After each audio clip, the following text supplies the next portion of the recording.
आप सभी का मेरे चैनल पर स्वागत है। स्टूडेंट्स, ये वीडियो आपके लिए बहुत इंपॉर्टेंट है। CUET जो अंडर ग्रेजुएट के लिए इस साल हमें क्लास 12th के बाद अगर यूनिवर्सिटी में एडमिशन लेना है तो कॉमन यूनिवर्सिटी एंट्रेंस टेस्ट को देना पड़ेगा, जब ही हमें सेंट्रल यूनिवर्सिटी में एडमिशन मिल सकता है।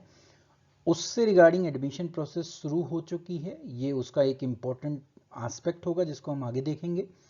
ये उसका एक तरीके से इंफॉर्मेशन जो है बुलेटिन है, जो ऑलरेडी इस वीडियो के साथ मैं अटैच कर दूंगा। ये आपको अवेलेबल भी है।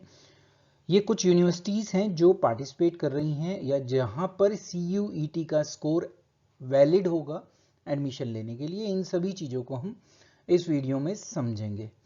तो शुरू करते हैं और देखते हैं कि क्या क्या चीज़ें हमें ध्यान में रखनी है जब हम इस कॉमन यूनिवर्सिटी एंट्रेंस टेस्ट के फॉर्म को ऑनलाइन फिल करेंगे।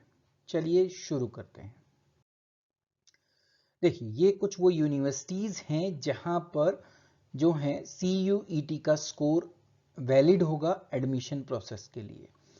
तो लगभग लगभग सारी यूनिवर्सिटी हैं, चाहे अलीगढ़ हो, आसाम हो, बाबा साहब भीमराव अंबेडकर यूनिवर्सिटी हो, BHU हो, बिहार की सेंट्रल यूनिवर्सिटी हो, आंध्र प्रदेश की हो।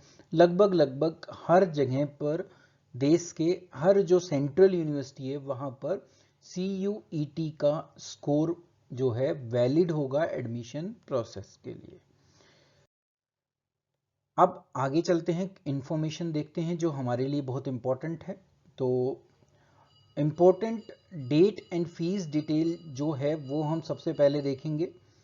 कॉमन यूनिवर्सिटी एंट्रेंस टेस्ट इसको कहा गया है। UG का मतलब अंडर ग्रेजुएट होता है और ये 13 मीडियम में या 13 लैंग्वेज में ये जो है कंडक्ट किया जाएगा।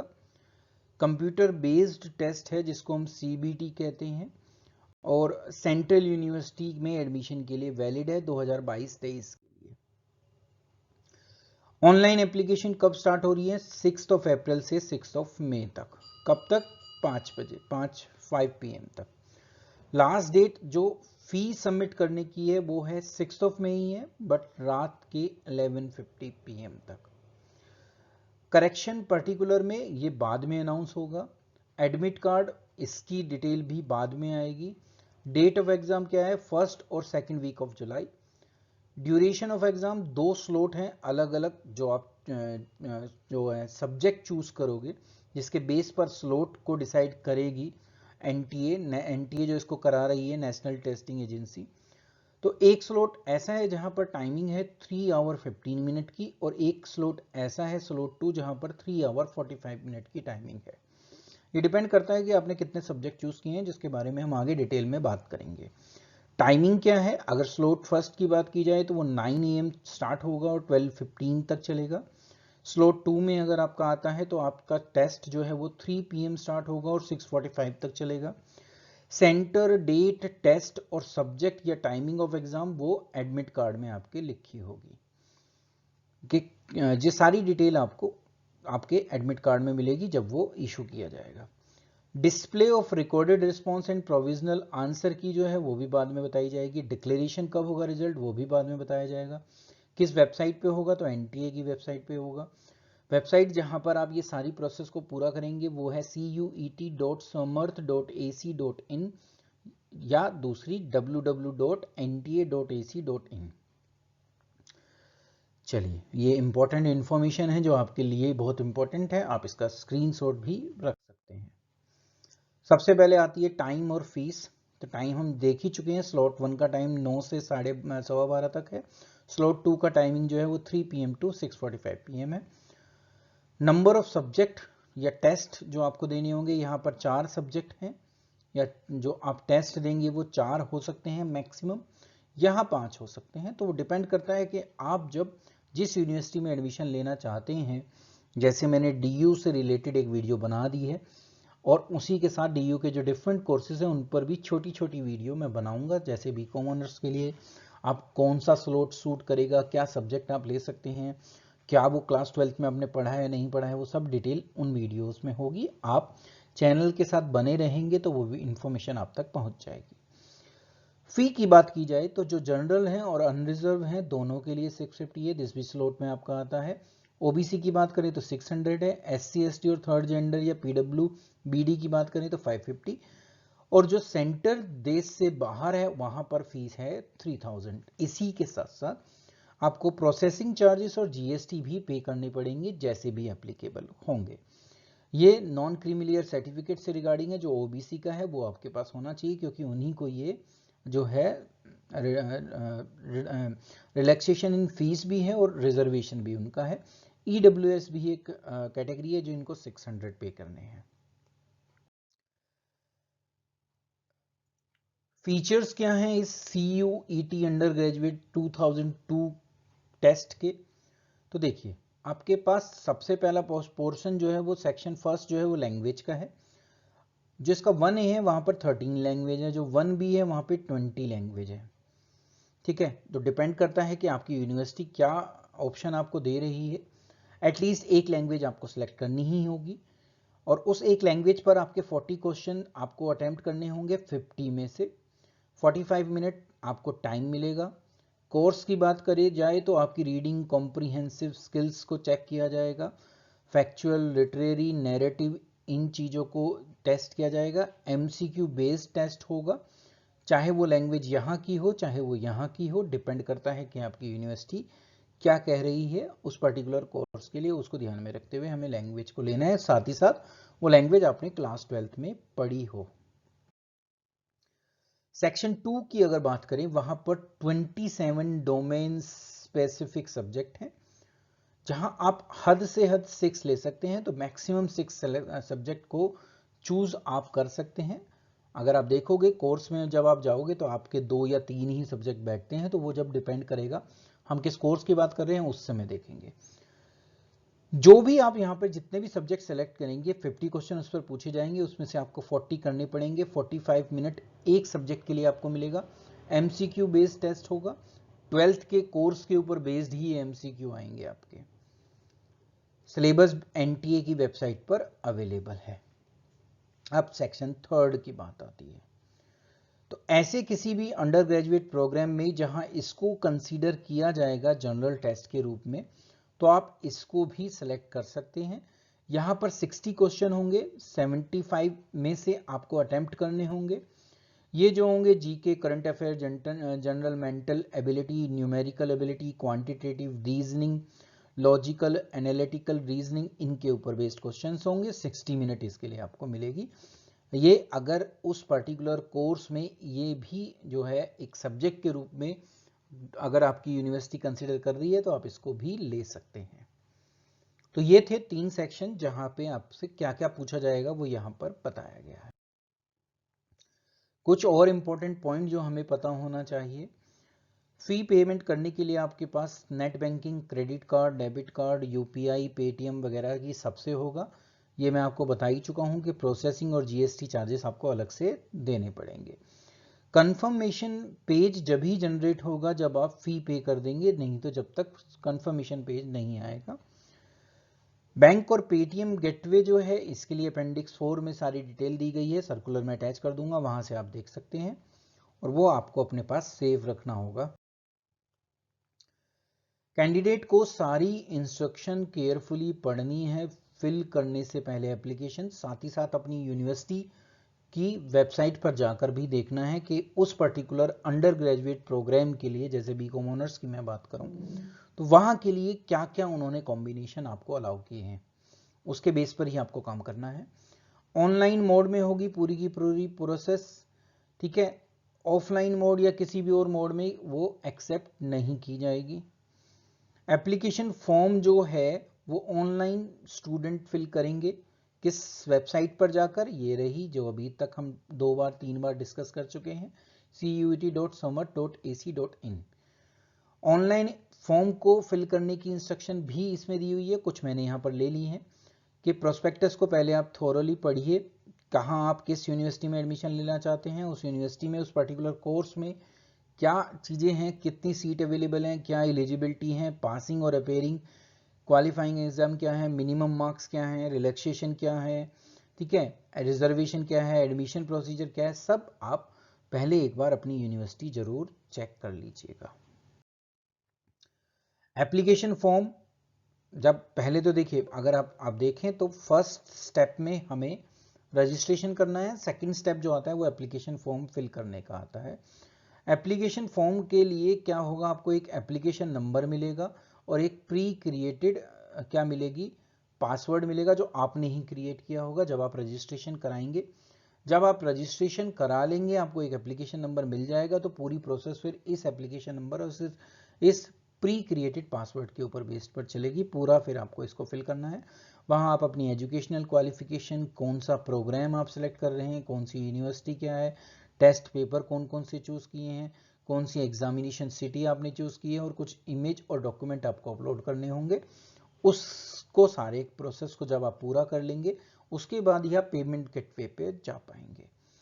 स्कैन इमेज जो है अपलोड करनी है, कैंडिडेट का फोटोग्राफ हो, सिग्नेचर हो, कैटेगरी सर्टिफिकेट हो या पीडब्ल्यूडी का सर्टिफिकेट हो, इन सभी के लिए। रीसेंट पासपोर्ट साइज आपकी फोटो होनी चाहिए, वो कलर भी हो सकती है, ब्लैक एंड व्हाइट भी हो सकती है। 80% फेस जो है बिना मास्क के आपका विजिबल होना चाहिए। ईयर भी प्रॉपर वे में आपके वहां पे आ रहे हैं और वाइट बैकग्राउंड हो, इस बात का आप ध्यान रखेंगे। तो ये फोटोग्राफ आपके पास अरेंज होनी चाहिए एप्लीकेशन फॉर्म फिल करने से पहले। फोटोग्राफ को आप स्कैन करेंगे और साथ ही साथ जो सिग्नेचर होंगे वो भी स्कैन करेंगे, और जेपीजी और जेपीईजी फॉर्मेट में आपके पास ये होना चाहिए। फोटोग्राफ का जो साइज है बहुत इंपॉर्टेंट है, 10 KB टू 200 KB हो सकता है, इससे कम होगा तो भी नहीं चलेगा, ज़्यादा होगा तो भी नहीं चलेगा। सिग्नेचर की बात की जाए तो 4 KB से 30 KB के बीच में होना चाहिए।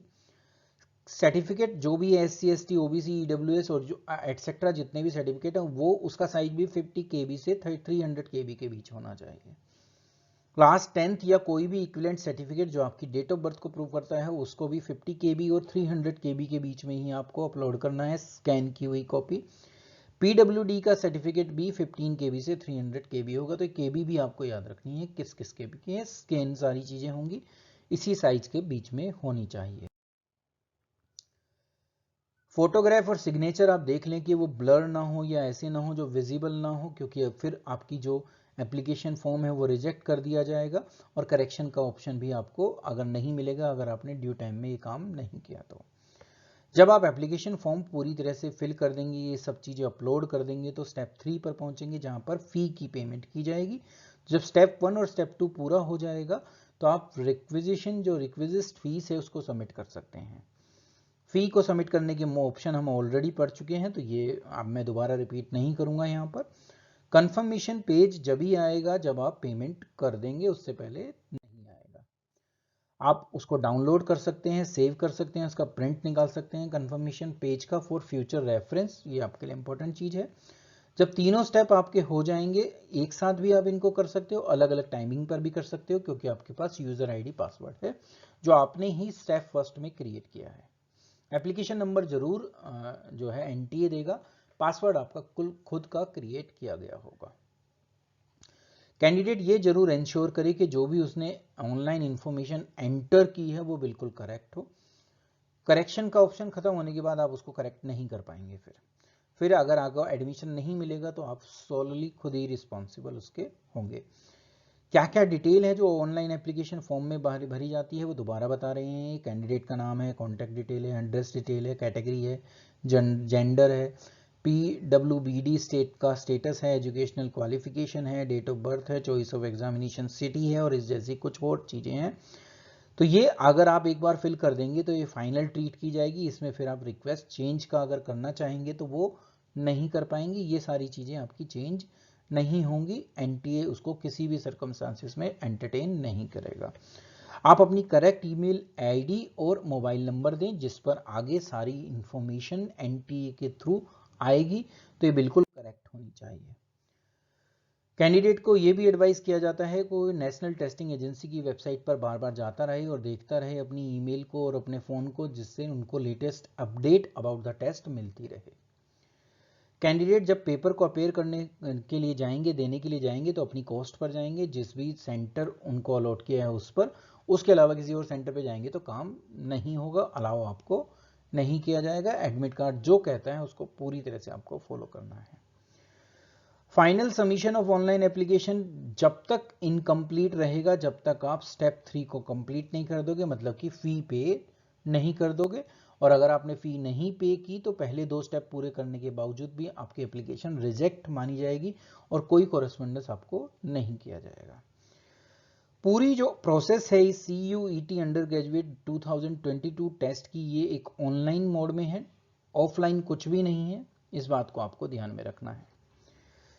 कैंडिडेट को कुछ भी भेजना भी नहीं है NTA को, ठीक है, चाहे पोस्ट से भेज रहे हो, फैक्स कर रहे हो, व्हाट्सएप कर रहे हो, ईमेल, किसी भी वे में आप कुछ भी वहां पर जो है आपको भेजना नहीं है, सिर्फ ऑनलाइन फिल करना है, वो ही होगा, पर पूरी प्रोसेस को पूरा करना।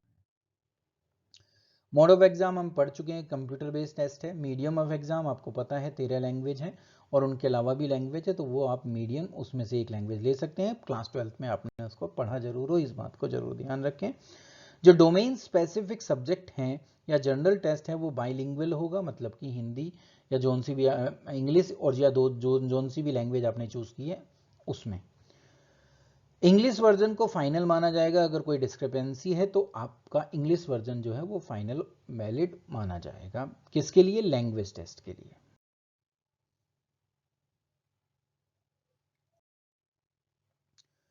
पैटर्न ऑफ पेपर क्या है? MCQ है, मल्टीपल चॉइस क्वेश्चन है। टेस्ट का डिजाइन कैसे है?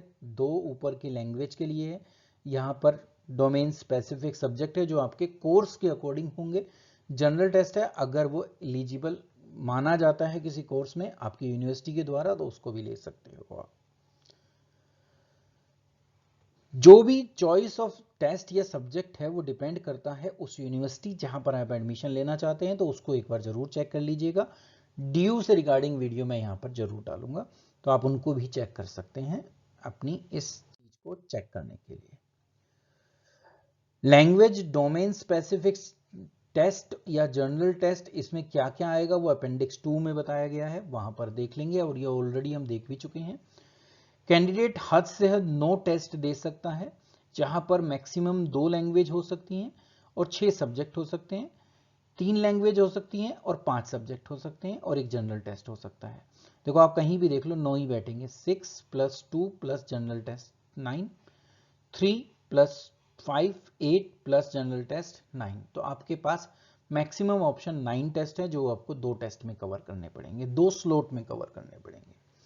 बट आपका जो भी कोर्स आप एडमिशन लेना चाहते हैं उसके अकॉर्डिंगली ही जो है अपने सब्जेक्ट को चूज कीजिएगा, depending upon the university.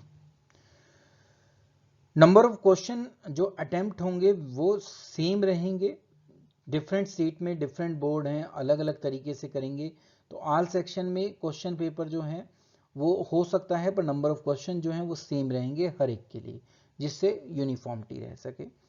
Language choose करना, सब्जेक्ट स्पेसिफिक चूज करना, जर्नल टेस्ट जो चूज करना, ये किसके ऊपर डिपेंड करता है? आपकी पर्टिकुलर यूनिवर्सिटी क्या चाहती है, वो अपने उस कोर्स के लिए किन को एलिजिबल मान रही है, तो वो देखना बहुत जरूरी है। स्लॉट की बात हम ऑलरेडी कर चुके हैं, तो कुछ खास यहाँ पर नहीं है। ये हम जानते हैं कि 9 to 12:15 ये है, 3 to 6:45 ये है। ड्यूरेशन आपको पता है कि 195 मिनट यहाँ है, 225 मिनट यहाँ पर है। जो PWBD के कैंडिडेट हैं उनको 15 मिनट फॉर 45 मिनट एक्स्ट्रा मिलेंगी, और 20 मिनट जो है 1 आवर एग्जाम के लिए आपको एक्स्ट्रा मिलेंगी। स्लॉट 1 जो है, जो मॉर्निंग शिफ्ट में होगा, वहाँ 4 टेस्ट हम दे सकते हैं, उसमें 1 लैंग्वेज, 2 डोमेन स्पेसिफिक सब्जेक्ट और 1 जनरल टेस्ट होगा। स्लॉट 2 की बात अगर हम करें तो स्लॉट 2 के अंदर हम क्या कर सकते हैं? 1 लैंग्वेज ले सकते हैं, उसके अलावा 4 डोमेन स्पेसिफिक सब्जेक्ट ले सकते हैं, टोटल 5 यहाँ पर है, या 1 लैंग्वेज लेकर हम 3 डोमेन स्पेसिफिक सब्जेक्ट ले सकते हैं, या मतलब 2 लैंग्वेज और 3 डोमेन स्पेसिफिक सब्जेक्ट ले सकते हैं। कंबाइनिंग स्लॉट 1 एंड स्लॉट 2 अगर एक साथ लें तो 9 टेस्ट हमारे बैठते हैं, जो हमने शुरू में पढ़ लिया था। सिलेबस में आपको लैंग्वेज का भी यहाँ पर ये हम ऑलरेडी डिस्कस कर चुके हैं, जीके का भी हम डिस्कस कर चुके हैं। जो हमारे डोमेन स्पेसिफिक सब्जेक्ट हैं उसका सिलेबस इस वेबसाइट पर अवेलेबल है, आप वह देख सकते हैं। अप टू 12th ही है, तो वो उसको आपको एक बार जरूर चेक करना है। एलिजिबिलिटी, जो भी क्लास 12th पास स्टूडेंट हैं या जो अपेयरिंग है वो ही इस टेस्ट को दे सकते हैं। एज का कोई भी क्राइटेरिया नहीं है, कोई बार नहीं है कि इससे बड़ा और इससे छोटा नहीं हो सकता। रिजर्वेशन, रिलैक्सेशन, कैटेगरी की जो है वो सब आप यूनिवर्सिटी के अकॉर्डिंग चेक कर लीजिएगा एक बार। सिटी चॉइस जो है, अगर कौन सी सिटी में हम एग्जाम देंगे तो आप जो है 4 सिटीज चूज कर सकते हैं। बट इसमें यहाँ पर आपको एक चीज याद रखनी है कि आपका जो परमानेंट एड्रेस है या जहां आप प्रेजेंटली रह रहे हैं उन्हीं के में से आप उन सिटीज को चूज करेंगे, उससे बाहर जाकर चूज आप नहीं कर सकते। तो ये एक इंपॉर्टेंट चीज है जो आपको ध्यान में रखनी है। एडमिट कार्ड, तो जो भी सक्सेसफुल कैंडिडेट होंगे जिन्होंने तीनों स्टेप पूरे किए होंगे उनको प्रोविजनली एडमिट कार्ड एनटीए की वेबसाइट पर मिल जाएगा, इशू हो जाएगा। आप उसको डाउनलोड करके उसका प्रिंट निकाल कर वहां ले जा सकते हैं। कोई भी कैंडिडेट अलाउ नहीं किया जाएगा विदाउट एडमिट कार्ड। अगर वो जाता है तो उसको अलाउ नहीं किया जाएगा, एंटरटेन नहीं किया जाएगा। कोई दिक्कत अगर आपको आती है तो आप इन नंबर्स पर 10 to 5 PM के बीच में बात कर अपनी प्रॉब्लम को सॉल्व करा सकते हैं। एडमिट को डाउनलोड करने के लिए आपको एनटीए की वेबसाइट पर जाना पड़ेगा। आपको बाय पोस्ट एडमिट कार्ड नहीं मिलेगा। डुप्लीकेट एडमिट कार्ड एडमिशन जो जहां पर आपका एग्जामिनेशन सेंटर है वहां पर भी नहीं मिलेगा। और आप उसको जो है एडमिट कार्ड की किसी भी डिटेल को चेंज करने की कोशिश नहीं कीजिएगा, नहीं तो आपको जो है डीबार्ड कर दिया जाएगा एग्जाम देने से पहले। एडमिट कार्ड गुड कंडीशन में रहे फ्यूचर रेफरेंस के लिए, क्योंकि आपसे यूनिवर्सिटी उसको मांग सकती है। नो एडमिट कार्ड जो है वो इशू किया जाएगा कैंडिडेट को अगर उसने किसी भी वजह से उसका एप्लीकेशन फॉर्म इनकम्प्लीट रह जाता है, चाहे वो फोटोग्राफ से रिलेटेड हो या किसी अनसाइंड एप्लीकेशन हो, कोई भी कारण हो, नहीं इशू किया जाएगा। एडमिट कार्ड इशू करने का मतलब ये नहीं है कि आपको एलिजिबल मान लिया गया है। एलिजिबल आपको यूनिवर्सिटी मानेगी जहां पर आप एडमिशन लेना चाहते हैं इस टेस्ट के स्कोर के बेस पर।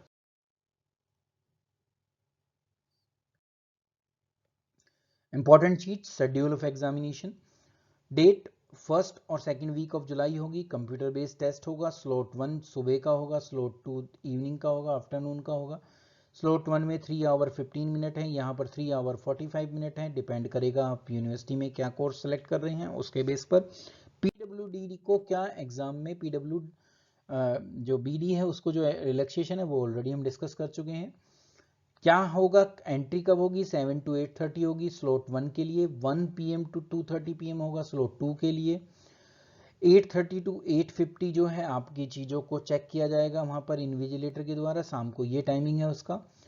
Candidate log into the read instruction जो है आपकी लॉगिन कंप्यूटर पर हो जाएगी 8:50 पर, और यहाँ पर 2:50 पर। टेस्ट कमेंस हो जाएगा 9 AM यहाँ पर 3 PM। टेस्ट कब कंक्लूड होगा आपको पता है, यहाँ पर 3 आवर 15 मिनट मिल रही है, यहाँ पर 3 आवर 45 मिनट मिल रही है, वो उसके अकॉर्डिंगली वो क्या हो जाएगा, कंक्लूड हो जाएगा। स्लॉट 1 में आपको मैं ऑलरेडी डिस्कस कर चुका हूं कि यहां पर आप एक लैंग्वेज ले सकते हैं जिसके ऊपर 40 क्वेश्चन आपको अटेम्प्ट करने होंगे 50 में से। हर क्वेश्चन के 5 मार्क्स होंगे। टोटल 200 नंबर का ये टेस्ट होगा लैंग्वेज का। 45 मिनट आपको मिलेंगे। डोमेन स्पेसिफिक सब्जेक्ट यहां पर आप 2 ले सकते हैं। हर एक में आपको 40 क्वेश्चन करने पड़ेंगे। 40 दूनी 80, एक तरीके से 100 में से 5 मार्क्स पर क्वेश्चन होंगे। 200 मार्क्स यहां पर भी आपके बैठेंगे एक सब्जेक्ट के लिए। 2 सब्जेक्ट हो गए तो 400 मार्क्स हो गए। 45 मिनट पर सब्जेक्ट आपको मिलेंगी, तो मैक्सिमम आपको 90 मिनट मिलेगी 2 सब्जेक्ट के लिए। जो जनरल टेस्ट है वो स्लॉट 1 में ही होगा। वहां पर 75 में से आपको 60 अटेम्प्ट करने पड़ेंगे। हर क्वेश्चन के 5 मार्क्स हैं। 300 मार्क्स का हो गया। 60 मिनट इसके लिए आपको मिलेगी। एक इंपॉर्टेंट सूचना जो आपके लिए इंपॉर्टेंट है वो ये है, 1 मार्क जो है वो डिडक्ट किया जाएगा अगर आपने गलत आंसर दिया, मतलब कि आपकी नेगेटिव मार्किंग है। जो क्वेश्चन आपने अनआंसर्ड रखा या मार्क नहीं किया उसके लिए आपको 0 नंबर मिलेंगे, तो वो तो ऑब्वियसली है, वो तो मिलने ही मिलने हैं। तो इंपॉर्टेंट चीज यहां पर क्या है कि आपको नेगेटिव मार्किंग को भी फेस करना पड़ेगा। 20% की नेगेटिव मार्किंग है। 5 अगर मिल रहे हैं तो 1 नंबर कटेगा भी, तो इसको इंपॉर्टेंट चीज को आपको नोट रखना है।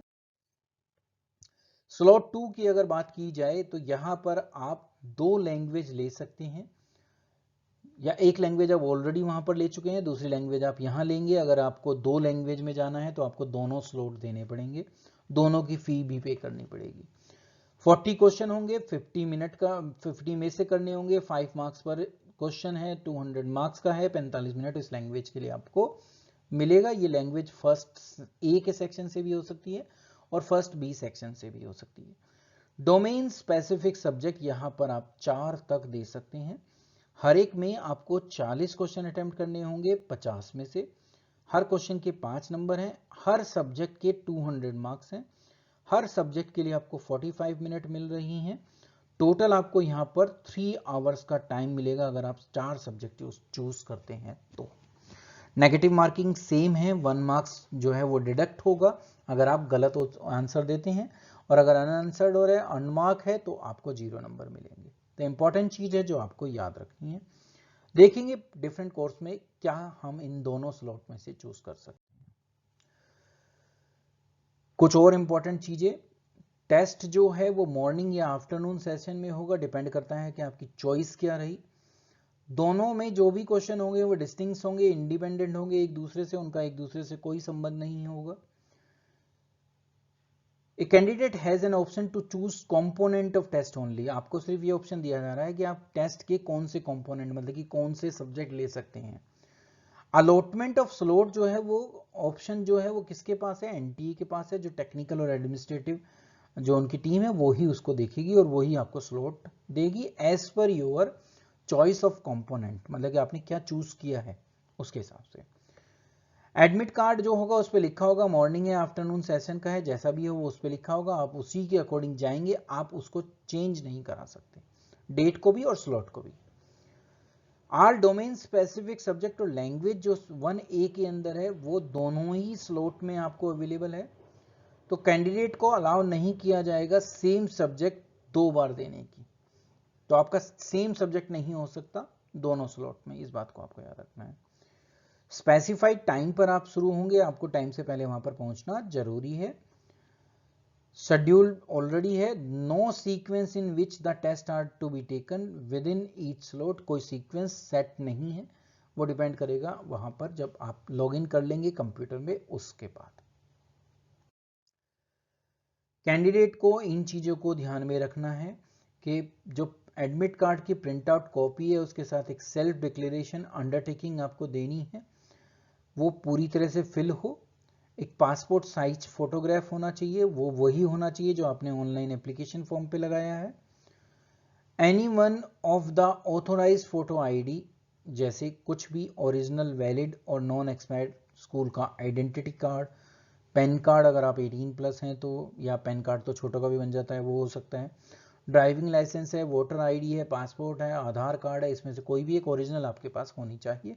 इसके अलावा भी नीचे बहुत सारी चीज़ें हैं, आप इनमें से ले सकते हैं। PWBD का जो सर्टिफिकेट है वो ऑथोराइज होना चाहिए मेडिकल ऑफिसर से अगर आप क्लेम कर रहे हैं एज रिलैक्सेशन, या physical limitation in an examination to write age per annexure, वो आप उसको यूज कर सकते हैं।